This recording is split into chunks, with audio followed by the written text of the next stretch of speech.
તરફ જોટાણા માર્કેટ યાર્ડને તાળા મારવા પડે તેવી સ્થિતિ સર્જાઈ છે। જોટાણા એપીએમસીની આર્થિક સ્થિતિ કથળી ગઈ છે અને આવક કરતાં જાવક વધુ છે। એપીએમસીના કર્મચારીઓને પણ પગાર આપવાના રૂપિયા નથી। એપીએમસી પાસે ગાડી નથી, છતાં ડ્રાઈવર મહેકમ પર। જોટાણા એપીએમસીમાં મોટા ભાગે એરંડા અને મરચાંનું વેચાણ થાય છે। આસપાસના વિસ્તારોમાં મિલ બનતા એરંડાની આવક ઘટી છે।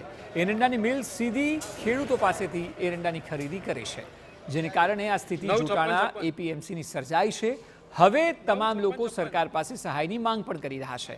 એક તો એરંડો જે છે તેની આવક ઘટી છે, કારણ કે ખેડૂતો સીધા બહાર આપે છે, તેને કારણે જ્યારે મિલ સાથે તેમનો વેપાર થાય છે રૂપિયા પણ વધારે મળે છે અને સામે પક્ષે એપીએમસીને એટલું નુકસાન થાય છે અને એટલા માટે અહીં પગાર આપવા સુધીના પણ રૂપિયા નથી અને એટલે સરકાર કોઈ મદદ કરે તેવી લાગણી એપીએમસીના સંચાલકો વ્યક્ત કરી રહ્યા છે।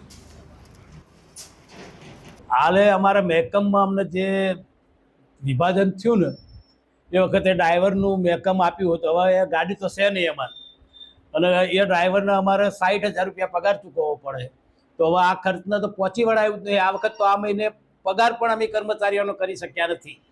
જો સરકાર અમારી માર્કેટ વિશે થોડું વિચારે તો સારી વાત છે, નહીંતર ભવિષ્ય અમારી માર્કેટ બંધ કરવાનો વારો આવશે।